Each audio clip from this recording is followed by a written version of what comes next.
Imagine that the most handsome, charismatic person stares you straight in the eye and says, "You're special. You look good, and you're good at what you do." He seems to know just what you like. He reads your innermost thoughts, and you feel like you've discovered a soulmate, a deep intimacy. You're experiencing one of those rare, fleeting moments that makes life worth living. Before you know it, you're involved in a deep, personal bond with a psychopath.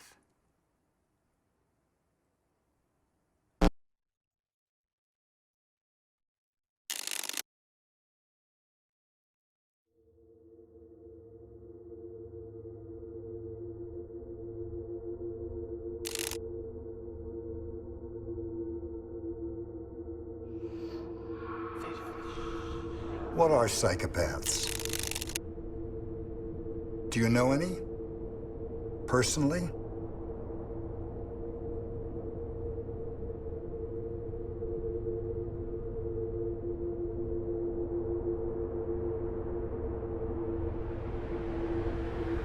As recently as 2008, most people were just getting on with their lives. Their struggles, their joys, their victories, their defeat. And then came the financial crisis.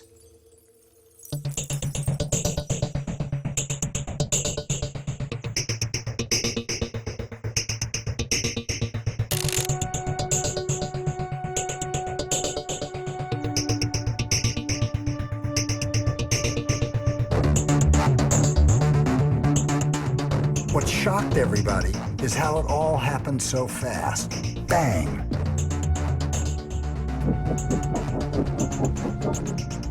People lost their homes, their jobs, their life savings, an entire way of life gone.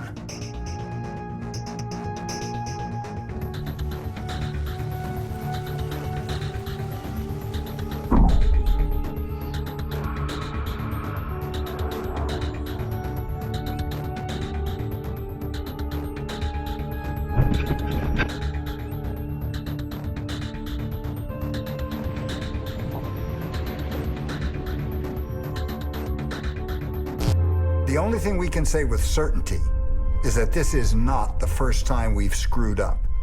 As a matter of fact, we're getting better at it.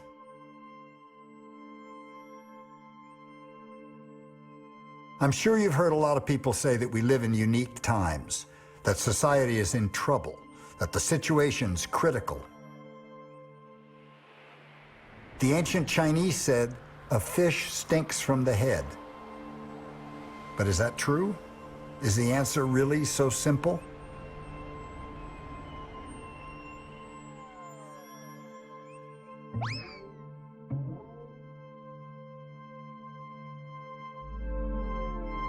Did you make the mess?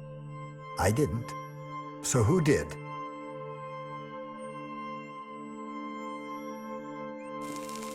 I think it makes sense to look for some explanation from the people who are in charge, at least for somebody to blame.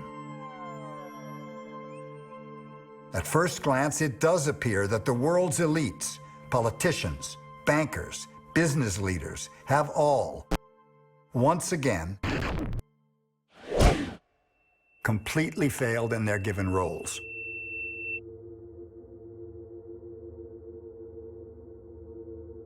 What do we really know about people in power? We trust our lives to them. Their decisions affect millions. We know that some of them, at least, are not the nicest people on the planet. Could they be psychopaths? In their book, appropriately titled Snakes in Suits, psychologists Robert Hare and Paul Babiak propose a new and provocative term: the corporate psychopath.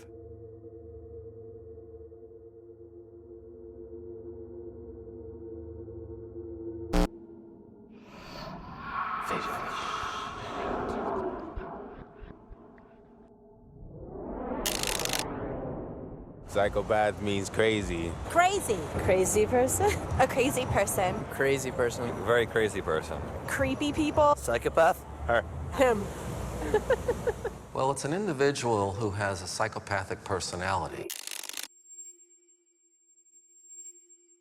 And psychopathy is a personality disorder.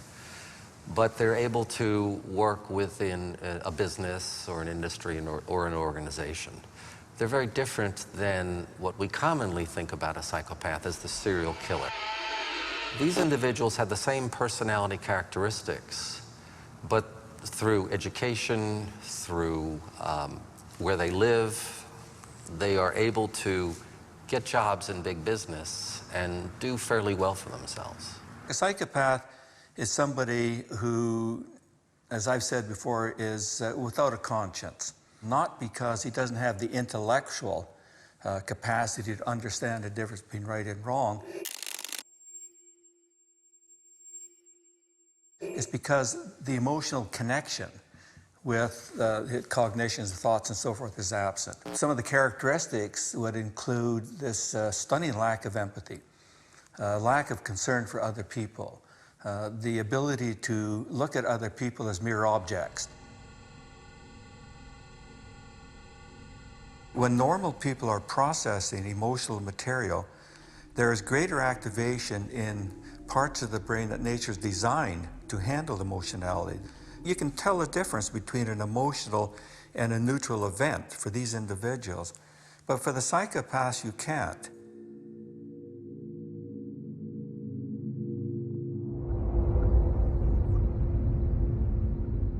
It looks like parts of limbic region, emotional brain, hippocampus, amygdala, don't function the same in psychopaths as they do in other people.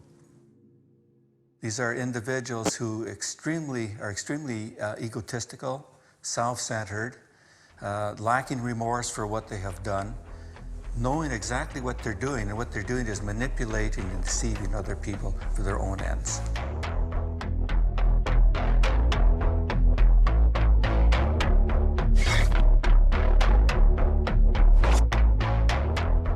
A lot of the psychopaths that I've known, and I've assessed over 160 of them, a lot of the ones that I've known, they don't have an evil appearance or an evil feel. They're out to con and manipulate you. So they're charming. They're very charming, and they come across as being extremely easy to like. Most of them.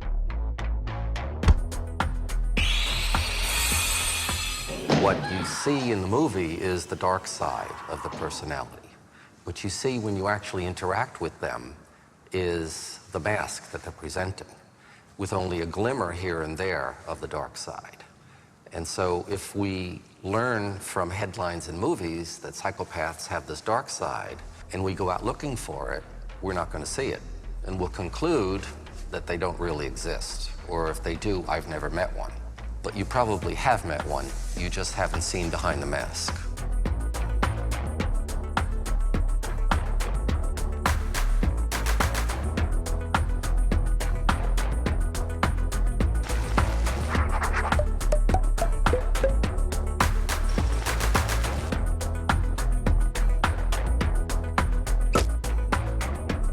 Fundamental mistake that most people make, and this includes not only the general public, but people like law enforcement officers who are trying to interrogate somebody, is the belief, the feeling that everybody else thinks and feels the way we do.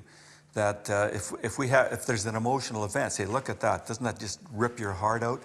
And you expect everybody to get the same reaction. But the psychopath is looking at it, and for him, it's a non-emotional event.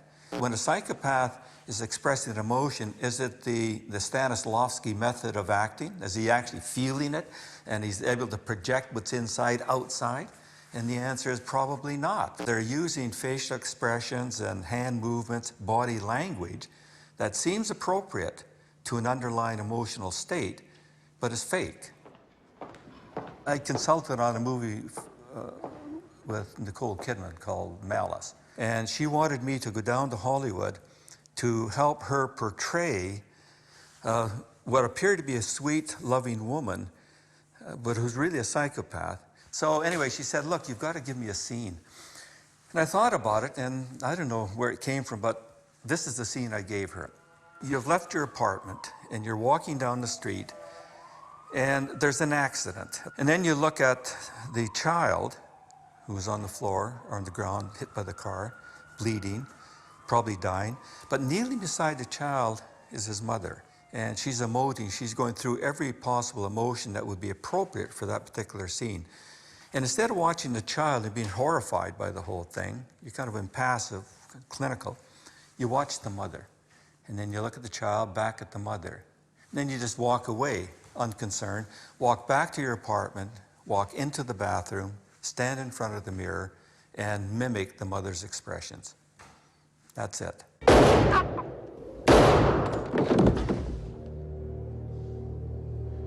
The psychopath has learned that there are certain facial expressions, forms of body language that are associated with what other people say is a particular emotion. Okay, I get psychopath. What's a sociopath?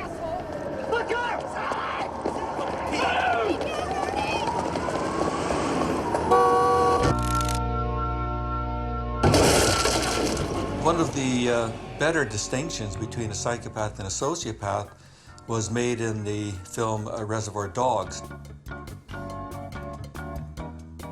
And Harvey Keitel says, you know, I rob banks, and if I have to kill 3 people, that's my job. I don't like it, but that's what I have to do.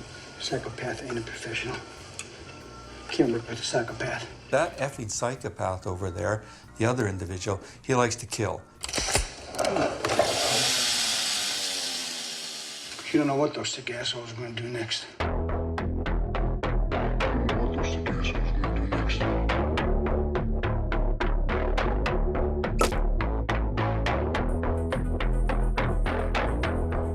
What we call the snake in suit. The white collar individual will get their needs met through more of the con manipulation or maybe the hardball attitude, right?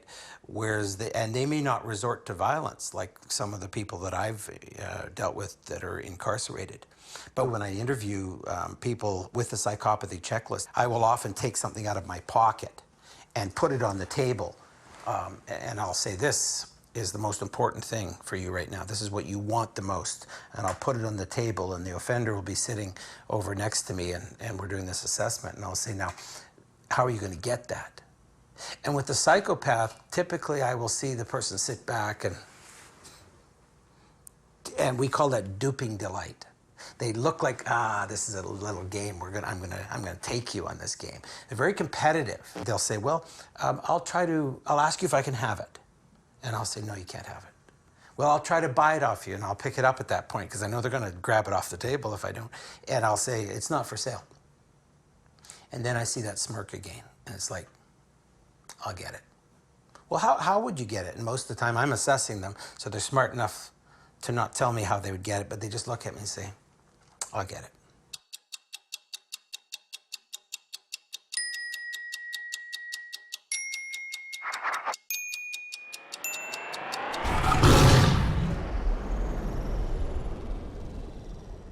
If we take 1% as a working number for prevalence of psychopathy in the general population, we could always argue that this is such a small number, why even bother? The problem is that these people move around a lot. They're always looking for victims, and they find them. So they go to the watering holes, to the feeding grounds, they go where the action is. Chances are that virtually everybody in our society is going to come across and be affected, influenced by 1 or 2 of these people in his or her lifetime. Doesn't sound like a big number until you think that that's 1 in 100 people. In the average movie theater, when you go to see a movie, you're sitting in a room with 100 to 200 people. So it's quite possible for you on any given day to bump into somebody who has a psychopathic personality.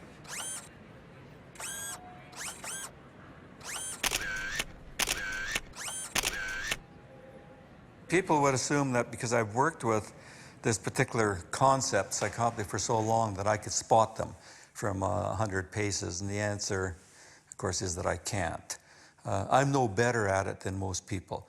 You cannot determine to what extent somebody might be psychopathic simply by looking at them, even talking with this person for 5, 10, or 15, or 20 minutes. Sometimes it may even take 6 months or a year. And the problem is that we continue, as a species, we're sort of programmed to do this, we continue to evaluate people the way they appear to us. We tend to be very forgiving in our interpersonal relationships with people.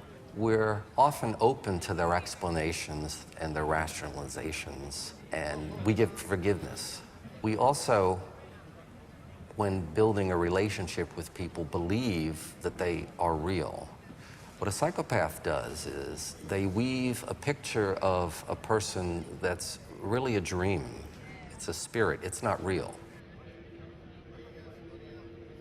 And you feel like you've discovered a soulmate, a deep intimacy. And you're experiencing one of those rare, fleeting moments that makes life worth living. And before you know it, you're involved in a deep personal bond with a psychopath. Once you're in that bond, we call it the psychopathic bond, you don't want to break it.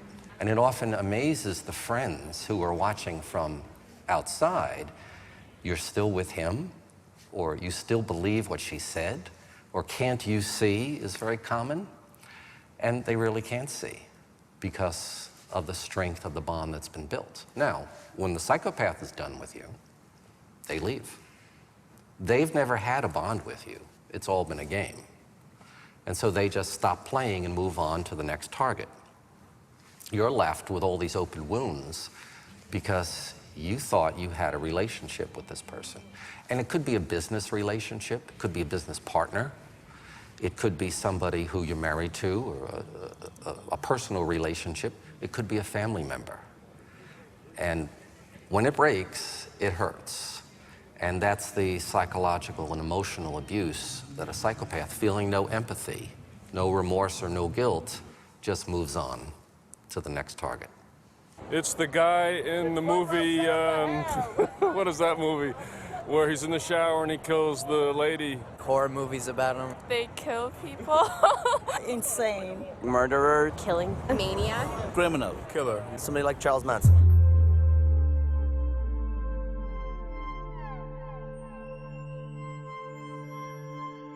For many years, it's been thought that the psychopath leads a terrible life, that they're not successful. The downward spiral was often mentioned in textbooks. But now we know it's quite different for many psychopaths. And maybe it's because they have greater access to education. Every psychopath that I've met has had a college degree and a couple have had PhDs. So there's greater education. There's the ability to look corporate, to look like a business person, as opposed to what one thinks of as a serial killer. And somebody with a psychopath can put on the costume, talk the language, and have the certificate on the wall, and easily convince somebody who owns an organization or is hiring for an organization that they are the ideal employee. Over the years, we've coined the term corporate psychopath to describe this particular individual. They share the same personality disorder, but we want to make them somewhat distinct so that people don't confuse the serial killer with the corporate psychopath.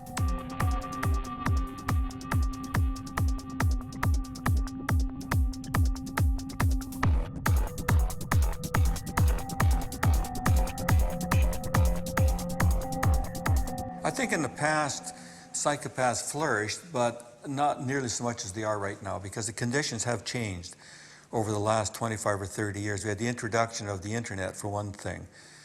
We had all this trading that can go on at arm's length. You know, you can make a trade involving 100 million people at one time rather than doing it face to face.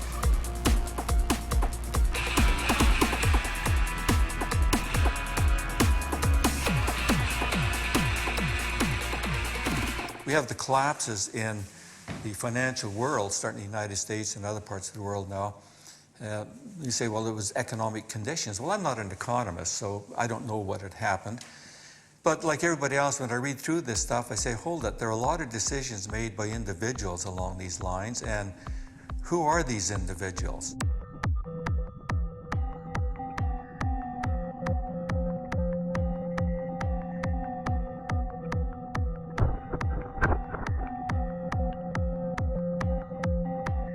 It would be very difficult to identify who they are because they blend in.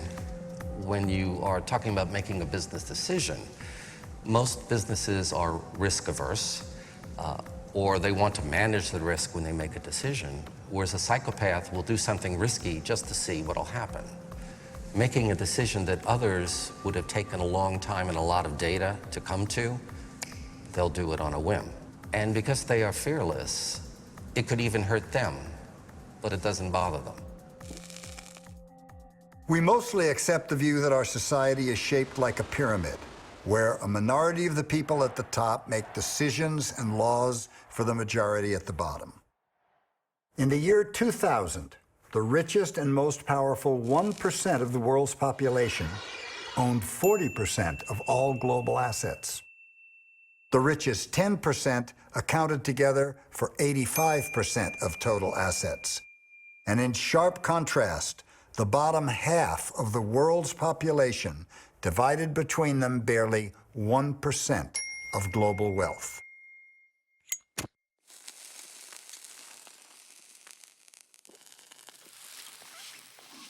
Now, it's not surprising when you remember the game of Monopoly. At the beginning, all the players start out as equals, and in the end, one person owns everything.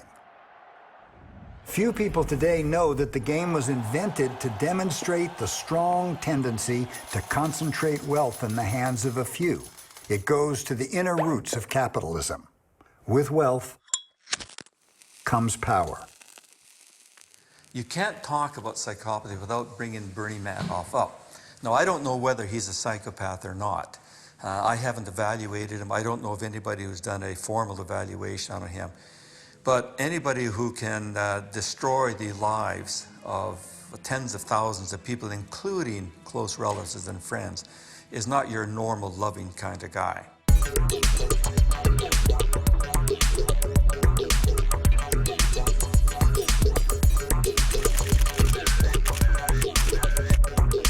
In the spring of 2010, we heard back from Professor Hare. For the first time in history, his team was able to fish for psychopaths within the highest ranks of management at Fortune 100 companies, at the very top of the pyramid. We have a new study looking at corporate psychopathy. It's the first empirical study of this sort. Now, we had all sorts of anecdotes and we speculated, and even in Snakes and Suits, we would talk about individual cases. It's unusual because, to my knowledge, it's the first study that was able to use a well-validated measure of psychopathy with a lot of high-level executives. We have access to 203 senior management executives, people who were selected to go on to further management training. They were considered fairly high potential individuals. The results are actually rather fantastic. The distribution of psychopathy scores in this population of high-level executives is about what you expect in the general population. What differs for this group is that there are more people with really high scores, and some of them, I think 8 or 9 of the 203, had scores as high as the threshold that we use for research purposes to diagnose psychopathy, that is 30 out of 40. And this was kind of surprising to us, and we had a lot more who had scores of 25 or higher. These are very high scores.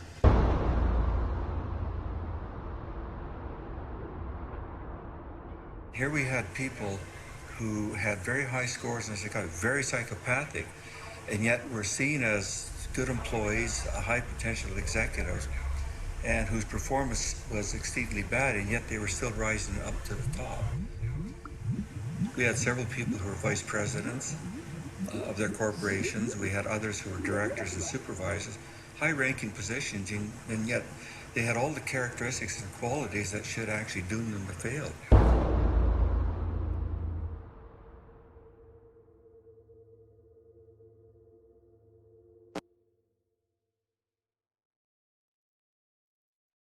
So what's it like to be a psychopath? You never have to feel guilty or ashamed again. Never.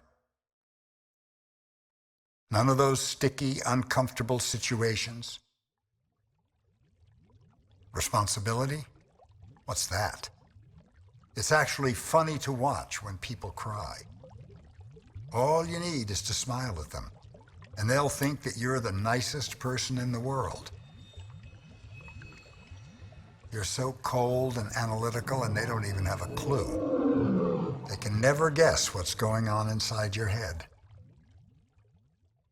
You can do anything you want. What happens in an organization is that the psychopath can mimic the high potential employee. And so they hide amongst this group of individuals. And high performers in organizations tend to get more resources, they get more training, they get bigger projects, bigger budgets, more staff. All the trappings of corporate power, which is exactly what the psychopath, who's a parasitic predator, is looking for. And it is unfortunate for the organization on the whole that the psychopath can do this. What happens in that small group is that the psychopath realizes that all of the other high potentials are rivals or potential rivals and begins to take them out through manipulation, lying, backbiting, all of those kinds of behind-the-scenes activity. The organization then begins to lose this cadre of high-potential performers. They either leave of their own volition, or they're set up and they're fired, or they're sent to another division where they're out of the way. And then the psychopath has taken control. So yes, they do have an advantage because of their personality. And it really is up to the organization to set up some control mechanisms, some monitoring mechanisms to be able to differentiate the true high performer from those who only look like that. You could probably see it at the world level. You're thinking of governments, government leaders, and I see no reason why somebody who is very, very psychopathic couldn't end up as a leader. We've had this many times in history. You can go right back to the Romans and the Greeks and the Egyptians and just trace them all the way through, and many of these people clearly would qualify as psychopaths. But given the times and the context, they did fairly well. Now, a lot of people suffered because of it.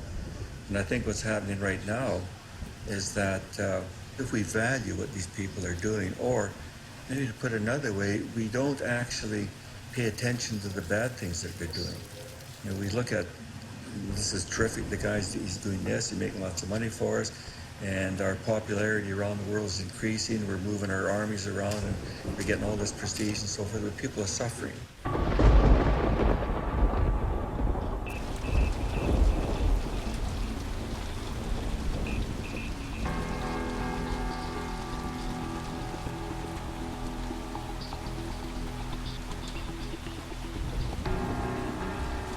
Okay, so what you already subconsciously knew has been proven, that the world, to some degree or another, is run by psychopaths.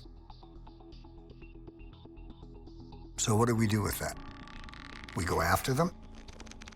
We take them down? How? And is that really the problem? Are they the fishead?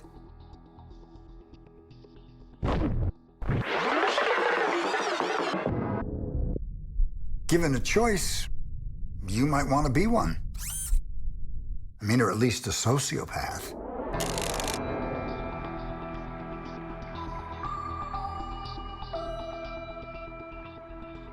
Now, it turns out there's a really easy way to do that. And millions of people around the world have already taken a bold step in that direction.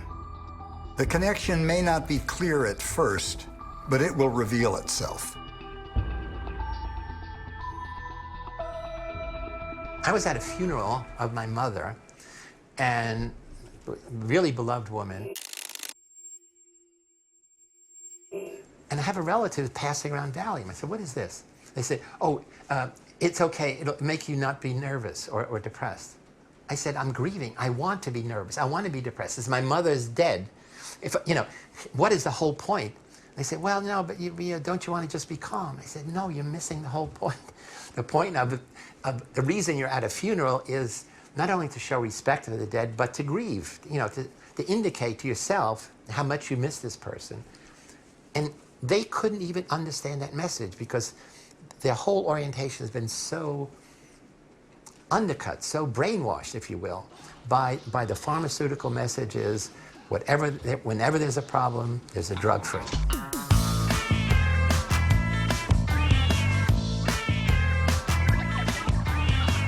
It's a drug. Which make you feel happy.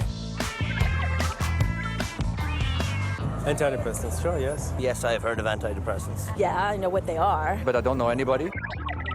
It's a medication. Yes, medication. Yeah. Yeah. Yeah? I honestly don't know. No. I heard about them. That sounds really familiar. I think so. Yeah. Yes. Zoloft, Prozac, no. Xanax, yes. Do you have any? A little more than 67.5 million North Americans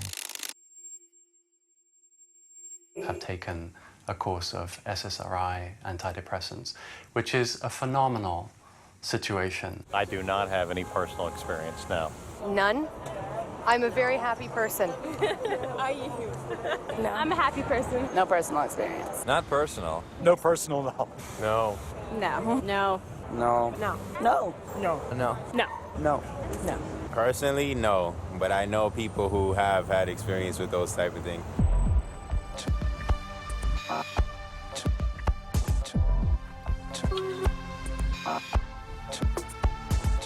People have been demanding the medical industry make them feel better for centuries. The first drug, which was probably demand-driven, was probably drugs like Valium. If you take it under the right circumstances and in the right dosages, you're going to feel better in the traditional sense. You know, you're going to get a buzz. And it was those drugs that really, I mean, before the antidepressants, were the blockbuster drugs. Huge numbers of these drugs were prescribed.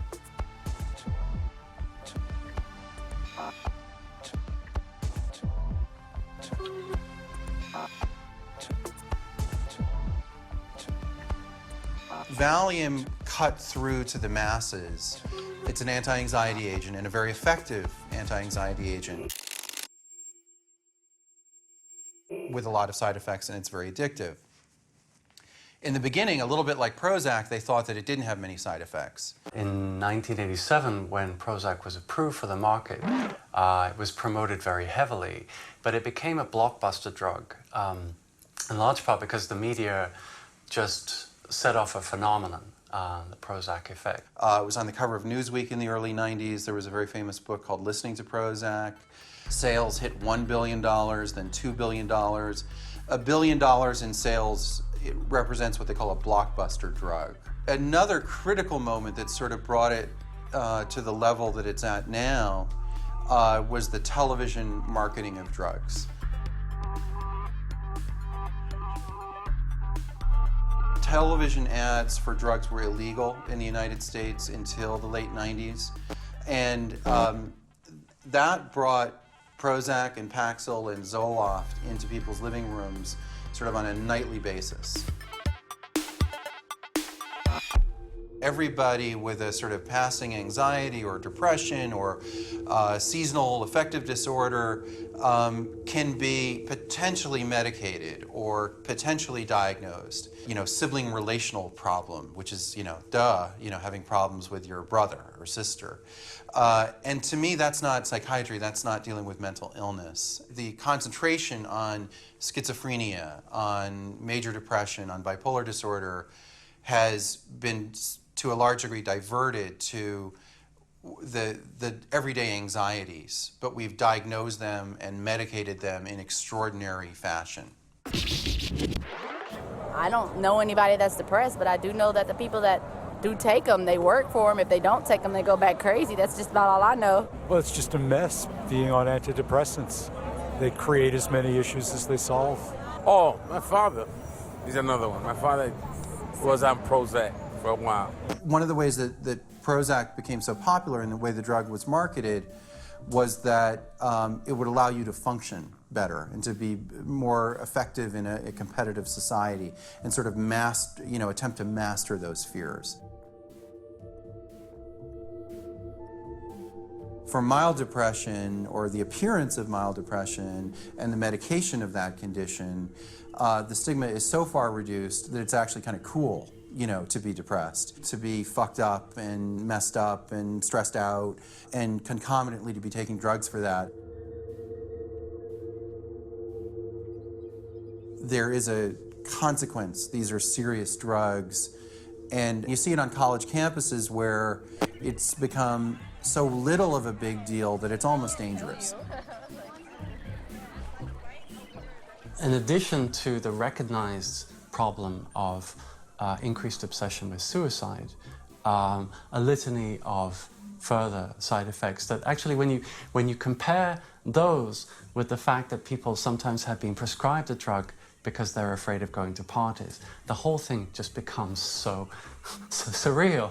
How do you say, okay, I'm prepared to risk renal failure because I'm a little shy when I go to a party? I mean, it's absolutely absurd. I get it.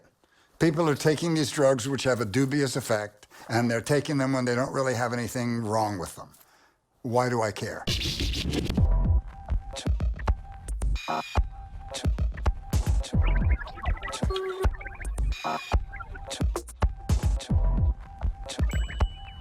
The drugs that we take for depression now, the SSRIs, largely work by changing the metabolism of serotonin in the brain. One of the things that these drugs do seem to do pretty consistently when they're working is they sort of curtail or attenuate emotional life. So many people describe how they're in situations when they've been on the drugs for a while where they know they should be getting angry, or they know they should be sad, and they sort of are sad, but they're not feeling what they would expect to feel. I've written about how the drugs generally, for some people, sort of numb them out, and many people have written about how, our normal affect, which is mood, will go up and down. And many, many people have written about how that range becomes much more, the highs get topped off and the lows get bottomed out with Prozac and similar drugs. And I've seen, definitely a narrowing of that emotional range and an associated indifference to the larger world. I think that it's possible to say that without that access, without the access to those depths of feeling, it's very difficult to develop empathy of the kind that really affects behavior. I mean, if you look at the global economic meltdown, whatever we're going to call this time that we're living in right now, anybody reading the New York Times or listening to the nightly news knew that there was a bubble, whether it was the high-tech bubble or the housing bubble. They knew it was happening in broad daylight. So what allows people to stand back and watch that happen? It's interesting to see this. And then if you add to that the fact that the particular nature of these bubbles is that it's all form and no content. It's all ambition, it's unbridled speculation, and it's fueled by what? By confidence. If you go and you look at what people experience when they take these drugs, what they experience when they take these drugs is an upsurge in feelings of well-being, confidence, resilience, the ability to sort of take what comes and not let it lay you low. And I think that it's possible to assemble a picture where it at least bears investigation what these two phenomena have to do with each other.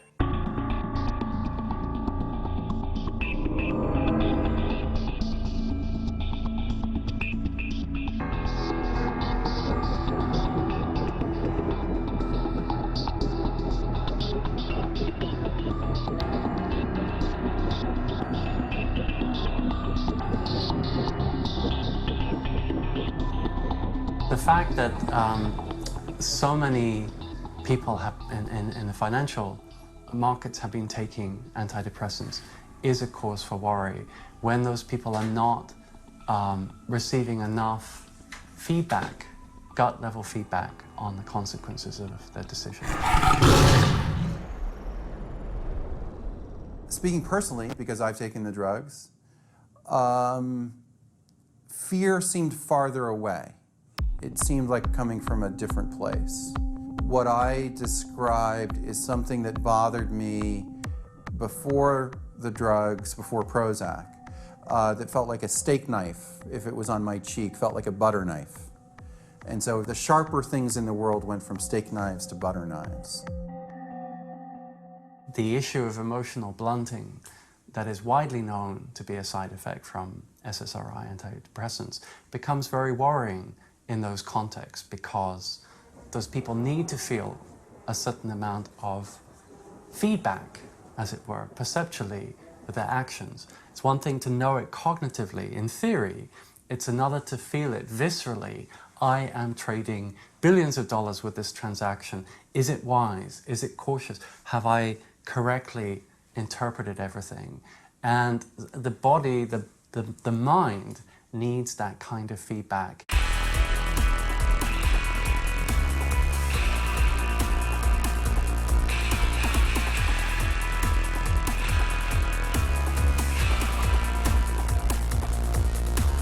You know, if you think about simple things that are supposed to underlie Western civilization, the categorical imperative, the golden rule, these ideas that somehow, because of your regard for other people, you must behave in a certain way, even if it's not a law, even if nobody told you to, but simply because you can resonate with that other person.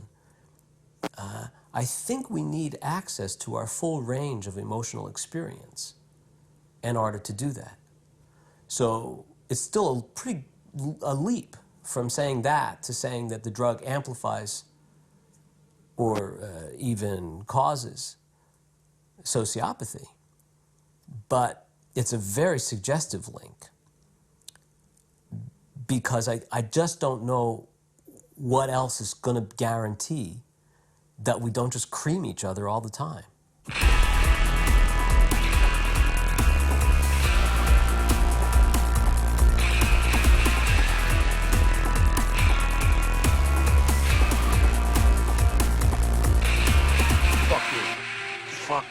Fuck you, fucked up.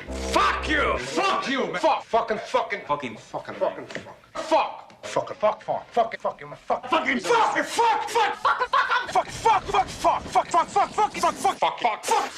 Okay, let's go back to the beginning. It's tempting to want to stop here and say that the problem, the ultimate fishhead, is psychopaths and people taking happy pills to deal with psychopathic conditions. But that's sidestepping the main issue, which is why are we, the rest of us, not doing anything about it? So what's the connection between psychopaths and happy pills? Empathy. Simple human empathy, or the lack of it. Psychopaths don't have it, and happy pills kill it.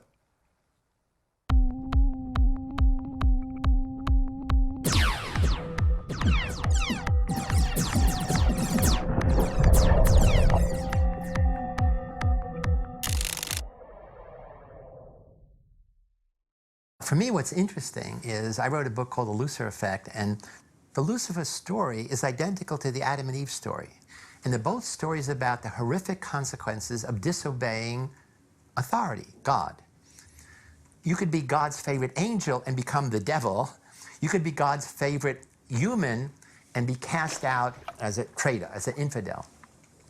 And so that message, which is really deeply impacted, certainly in Western civilization, leads us to be blindly obedient to authority. So the famous research by my colleague Stanley Milgram shows that at least 2/3 of all people, of all ordinary citizens, when told by somebody who seems like an authority to physically punish someone else, They blindly obey. So going back to the famous study by Stanley Milgram in which he gets 1,000 ordinary citizens from 2 towns in Connecticut to believe that they are teachers trying to help a learner learn by punishing errors. But the learner, who is actually a confederate of the experimenter, and the teacher doesn't know, keeps making more and more errors, and the teacher keeps shocking him more and more and more on this big shock box, until there's a point at which he stops responding, he's probably unconscious, and instead of quitting, the experiment says you must continue to the very end, which is 450 volts. 2/3 of all ordinary Americans went to the end, 2/3. But in the many experiments he did 2 that have been ignored.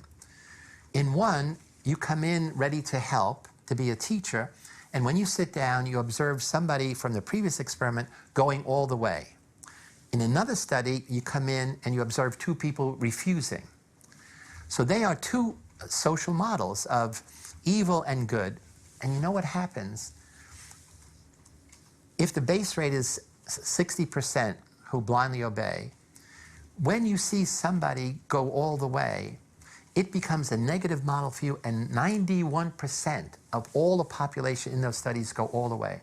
But if you see people rebel, 90% refuse to go on. And so this is something we have to deal with. Why is it that it's so important for most societies for people to blindly obey authority? To blindly obey authority means be mindless, don't be mindful, don't do critical thinking, just do what you're told. And that then links up. If parents say, mind your own business, don't get involved, don't think too deeply about it, just do what I say. That is one of the worst things that could happen in any society. An unthinking society is a society that's vulnerable to these psychopaths because they say, I have the answer, I have the way, I have the money, I have the power, I have the status, I can give you jobs. All you have to do is do it my way.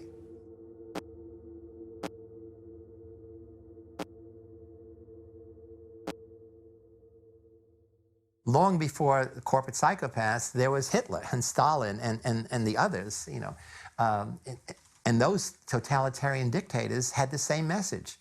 Give me your power and I will give you security or the illusion of security. And all you have to do is do what I tell you to do.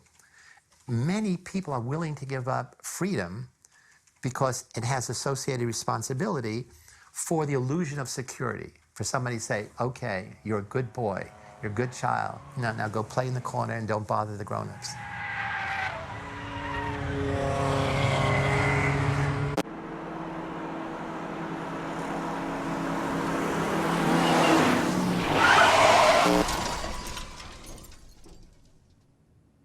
And so in that sense, it's a prolongation of immaturity. That is, as children, authorities, most parents, most teachers are good. Following their lead is good. But nobody teaches us to make the distinction between just authority that deserves our respect and unjust authority that deserves defiance.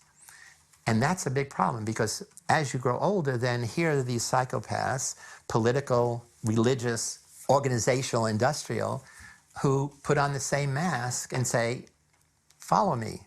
And you say, okay, without thinking why, where, when, and how.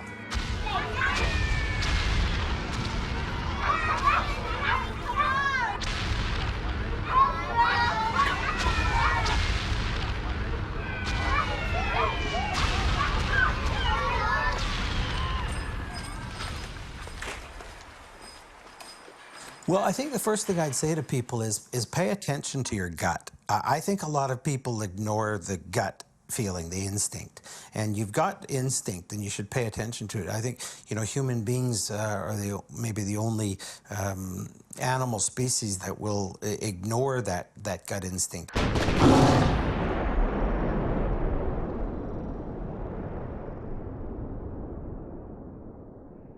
The problem isn't that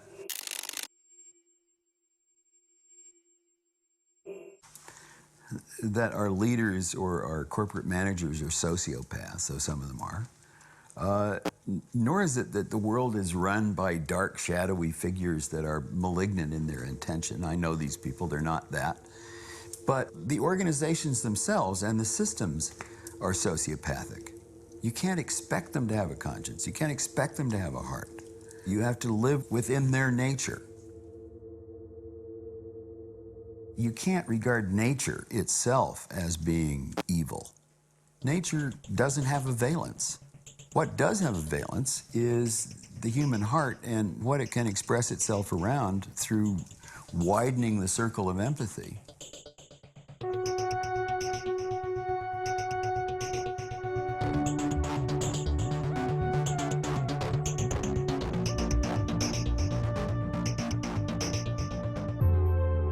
Why should I care more about empathy than the next guy? None of the rich guys made it big through empathy. Why should I give up my comfort and my aspirations? We all want to win, don't we? What I see over and over again is the collision, if you will, in the organizational systems. That you have somebody at the very top of the organization, and I work with a number of these people, and they're all making what I think most any of us would consider just extreme amounts of money.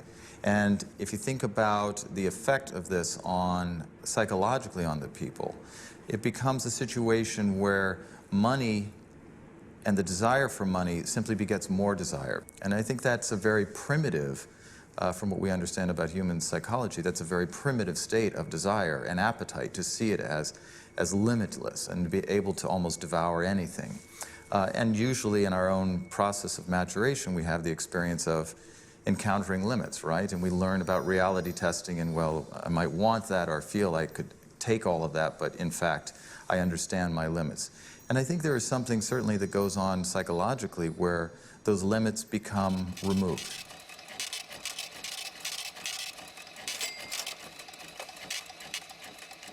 These are crazy times, and people are crazy within them, and institutions are crazy within them, and this is how it will be as we try to adjust to the idea that everything we know is wrong. But I think there are some things we can do to make them better, and one of them is to give up on the pursuit of happiness, in the sense that happiness is something you get from more.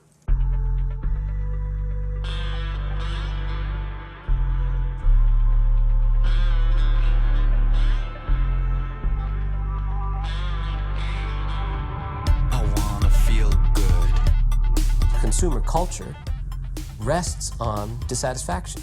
When we long for something, our notion of that is that unless we can get it, we're never going to be happy.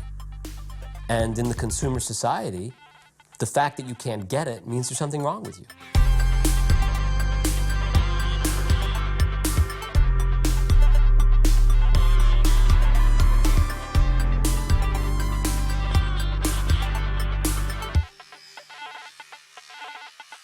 For me, one of the problems is when you talk about good and evil, villains and heroes, it's really a sharp distinction. But really, there's a gray line between them, that no one who does evil ever thinks what they're doing is evil. Evil, there's a slippery slope, that we know evil begins with a small first step, signing a petition. In the Milgram experiments, is pressing a 15-volt switch that the person hardly feels. It's telling a racist joke, which doesn't seem so bad. But once you do that, once you cross the line between good and evil, then it becomes easier and easier to take the next step, the next step, the next step, until finally what you're doing is now irrefutably evil.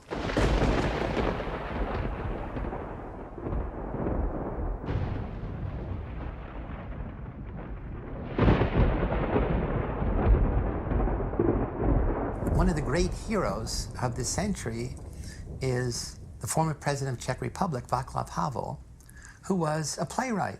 And he's faced with the terrible repression of the communist regime.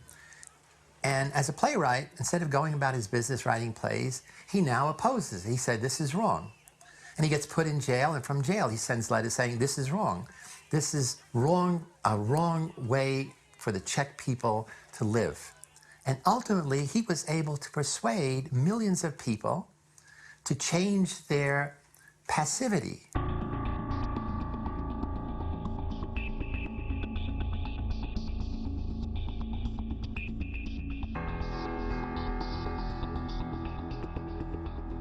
Každý z nás zná takový podivný pocit ušpiněnosti, zapatlanosti.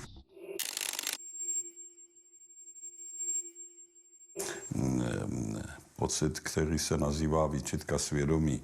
Když uděláme nějaký kompromis, o němž si nejsme jistí, jestli byl dobrý, tak na něj myslíme znovu a znovu a trošku se vlastně trápíme. I když ten kompromis nám možná usnadnil život ve srovnání se situací, která by nastala, kdybychom ho neučinili. Ale já osobně u sebe pozoruji to, že když se zachovám statečně, je to vlastně ze zbabělosti, protože se bojím, že se dostaví ten pocit té zalepkanosti, že jsem něco udělal špatně, že jsem udělal nežádoucí kompromis, že jsem uhnul a naopak, když něco udělám, u čeho vím, že jsem to udělal správně, tak mám až takový pocit lehké euforie. Před letošním 21. srpnem jsem řekl, že ještě nenastal okamžik, kdy jde o vše a je třeba vložit do hry celé své srdce. Mám pocit, že takový okamžik nadešel dnes.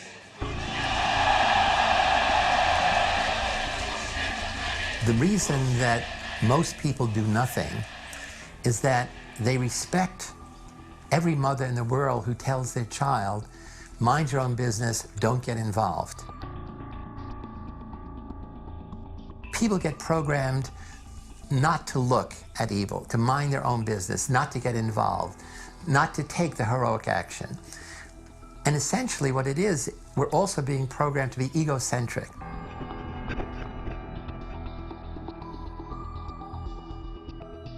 Here it is. We're being told that one way or another, we're all part of the fishead. Well, even if we accept that, I mean, what is there to do? It's so big, there's nothing we can do. And if we're all going down, we might as well take a few pleasures along the way. Or can we maybe turn it around? Is there hope? Maybe. And maybe the hope is the same as the reason that we're in this mess together. Because we are in it together.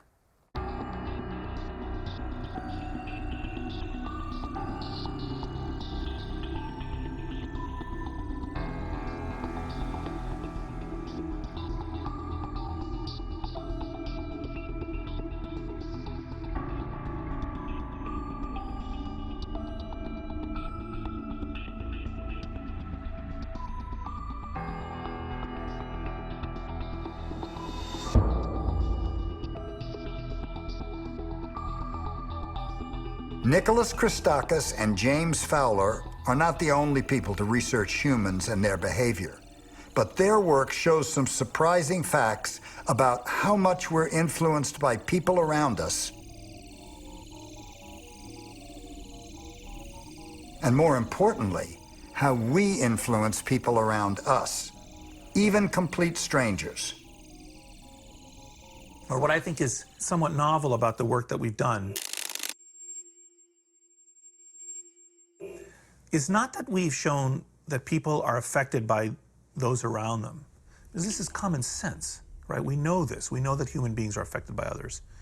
But what we've been able to show, I think, is that we're affected not just by people who are 1 degree removed from us, but also by people who are 2 and even 3 degrees removed from us. Not only is it the case that our friends seem to affect us, but our friends' friends also seem to affect us. In fact, this spreads to our friends' friends' friends at 3 degrees of separation. The point is that it's not just 1 degree, it's more than 1 degree. The point is that we don't just affect those around us, but we affect other people who are strangers to us. And that we are not just affected by those around us, but affected by other people who are strangers to us. And we find that this is true for obesity, for smoking, for happiness, for loneliness, for drinking behavior, for depression. Everywhere we look, we find this 3 degrees of separation. You tend to affect your friends' friends' friends and no further. and your friends' friends' friends tend to affect you and no further. Human beings are assembled into these elaborate, complex, branching, lightning-like structures, where I'm connected to you and you to others and those others each to others, and you get this incredibly baroque, intricate, beautiful pattern of human social networks. And most people, when they hear social networks nowadays, they think about the online variety, which is a very recent phenomenon. You know, the last 5 or 10 years, we've been assembling ourselves into these online networks. But in reality, human beings have been assembling themselves into social networks for hundreds of thousands of years. Even though the results of their study have been verified, there are still those who remain unconvinced. Especially in countries like the United States, where individualism is so strong, I think a lot of people think that they're the captain of their own ship, that they're making these decisions independently. And I think what our research really shows is that we don't make these decisions in isolation. We do make the decisions, but we're strongly influenced by the people that we're surrounded by. And it doesn't end there. It's not like our friends are operating under some different physical rules. They operate under the same rules that we are, and they're connected to people that we're not. And so it makes sense that we would all be connected in this way. You know, it's like a herd of buffalo. If you're in the middle of that herd of buffalo and the buffaloes on the edge start turning to the left, that's eventually going to reach its way to you, and you're going to be turning to the left with the rest of the herd as well. A lot of people looking at the work that James and I have been publishing over the last few years have said that in some sense, our work delivers a whack to free will. That what our work shows is that people are not as incapable of independent decision-making as they thought. In fact, even things so deeply personal as your emotional state, or who you vote for, or what your body size is, would appear to be influenced to a significant extent by those around you, even people you don't know. And that in some sense, therefore, we're not capable of as much free will as we thought. And that we are not as free to make choices as we thought, that we are influenced by others. And that's true. But it's also true that our work actually supports the importance and lifts up free will.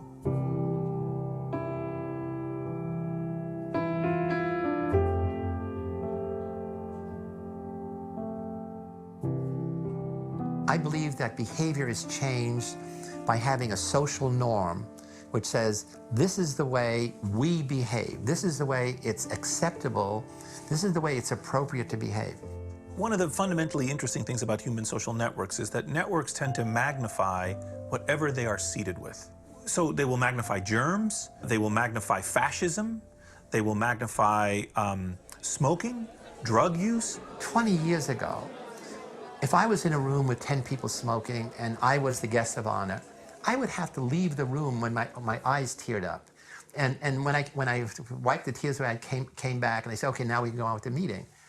The social norm was smoking is okay. Now, if one person lights up, that person has to leave the room. Or now, in many, certainly in America, and certainly in West Coast, nobody lights up in public. So social norms are critical. So how do we change the norm away from me first to us first? So by promoting the notion of ordinary heroes, everyday heroes, we give the world a new social norm to say, your task in the world is not to seek power for yourself, it's to seek power for other people. What our generosity study shows is that if the good things that we do tend to ripple out so that the people around us copy those good things and the people around them copy those good things, it's also possible that some of those paths loop back to us. If you're exposed to people who treat you kindly and cooperate with you, then when the bell rings and you interact with new people who are strangers to you, you treat them kindly. And then when the bell rings and those people interact with still other new people, they treat those people kindly. So the way I am treated now ripples through the network and can affect complete strangers. So I absolutely believe that when you learn that you influence not just your friends, but your friends' friends and your friends' friends' friends, that it changes the way you see the world. When we looked at how happiness spread from person to person to person, and when we saw that it spread 3 degrees of separation, I started making a concerted effort to change my mood when I walked down the street and came home. James gives the example, which I agree with, that on your way home from work, if you make the effort to regulate your mood to the extent that you can. I would put on my favorite song, even if I was in kind of a bad mood, to try and just give myself a temporary boost so that when I walked in the door, that I could make myself happier and therefore make my family happier and everyone in their lives happier. If you see that, Betty is kind to Jane and Jane is kind to Sue and Sue is kind to Robert, you can see the signature of Betty's kindness to Jane in Sue's behavior with Robert, even though Sue and Robert never interacted with Betty. Well, this is all very nice, but, how do we know that doing something for others is worth the effort? Unless we're sure that it's going to pay off, we're probably not going to do it. We can cut our smoking, but does that mean that we can turn the world around? Do you think that being moral actually pays off? Yes. Yes. Absolutely. Absolutely. Definitely. Definitely. Definitely. Depending on the situation. It's as contagious as anything that would be bad, too. So I think the more we all do that, the more we spread it around. Everybody has the power to do so. It starts on me and passes it on to others. The reason why morality pays off is because we have an influence on the decisions of people around us. When they copy our moral behavior, then this is going to spread through the network, and it also has this tendency to ripple out and bounce back towards us. We surround ourselves with people who are doing good by doing good ourselves. And when we live in that kind of environment, I can't help but think that this is the way that we succeed, that we survive, that we reproduce these ideas, and we create a better future for ourselves.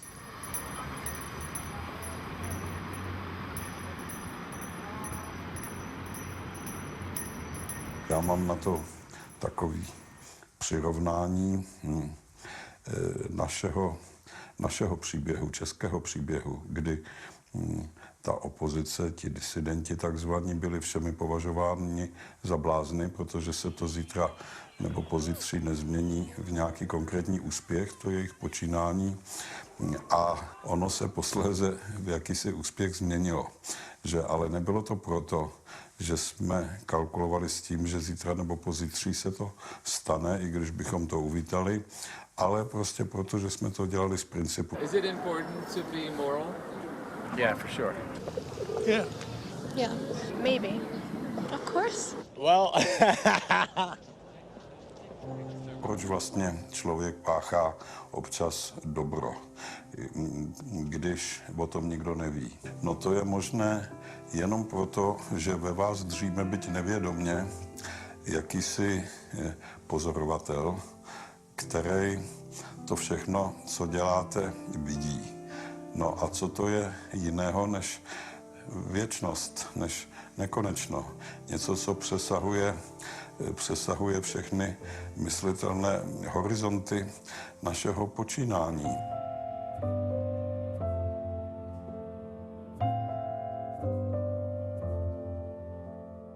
Do you feel motivated?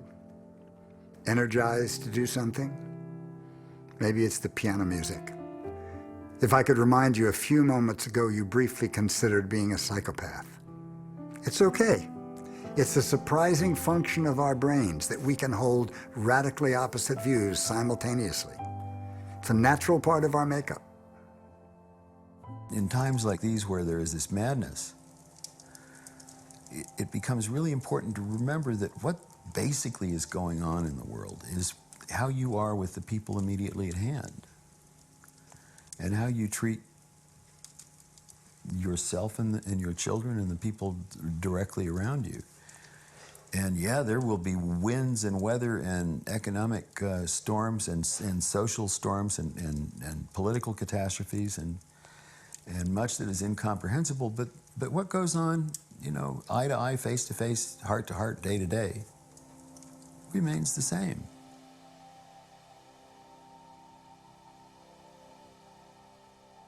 Všechno začíná u drobných věcí. Nemusí člověk vymýšlet vize lepšího světa. Stačí, když se v tom prostoru, v v němž se pohybuje, když se začne chovat slušněji, v souladu se svým svědomím, nikoliv tak, aby měl onen nepříjemný pocit upatlanosti, že a stačí, když to dělá v tom svém mikrosvětě a ono to může se šířit, rozrůstat jako epidemie a také nemusí, zůstane to navždy v tom jeho mikrosvětě. Ale stojí to vždycky za to.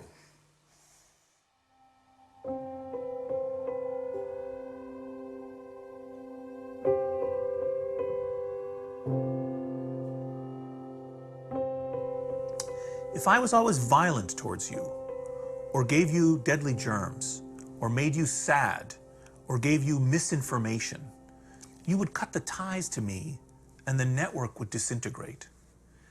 Therefore, the spread of some good and desirable properties, like altruism and love and happiness and ideas, is required to sustain and nurture the network. And similarly, the network is required for these desirable things to happen. So there's a very deep connection, we think, between social networks and goodness.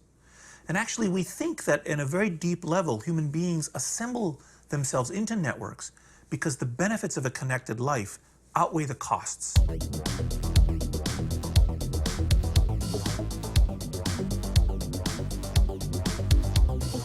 I've been studying the human condition for more than 40 years, focusing primarily on what makes ordinary people get seduced into evil. But now I realize, and I'm aware that most ordinary people are really basically good. But they're good and passive. They're really not going to get seduced to evil, but they're not going to be willing to put in the energy to be a hero. And what we're trying to do is create a social movement in which we want to give voice to the silent heroes out there. Because there are many people who have the potential to be really important heroes, not only for their family, for their neighborhood, for the community, but for the nation.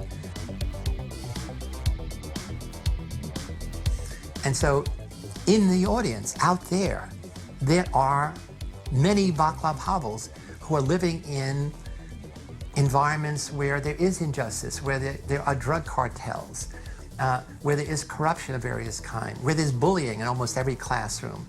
And it's our job to help amplify your silent voice. And it's your job to be willing to step across the line, to take action, to say, this is wrong.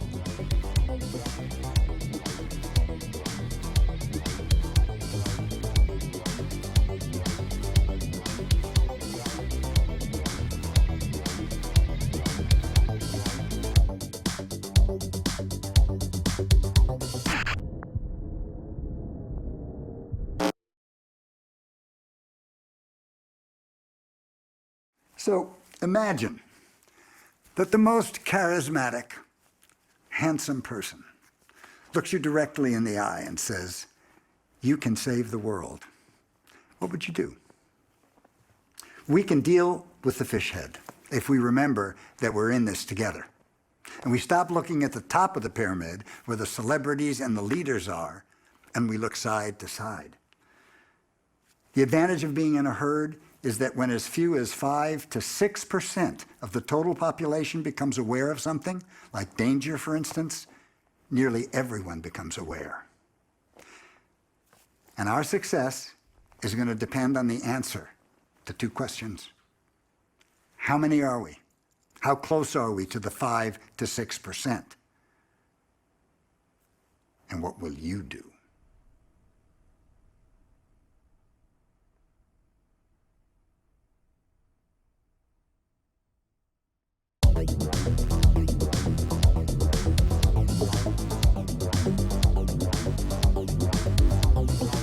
So what it's like to be a psychopath.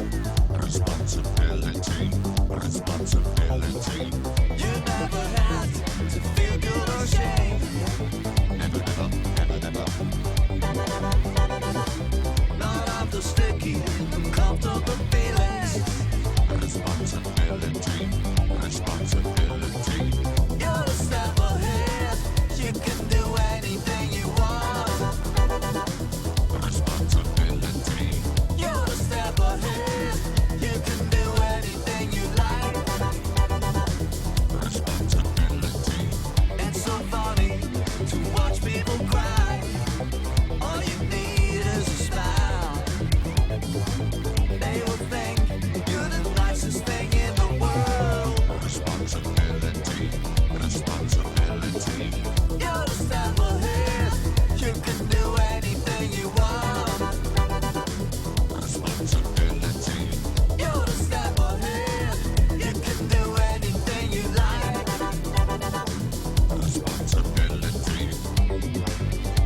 Washington.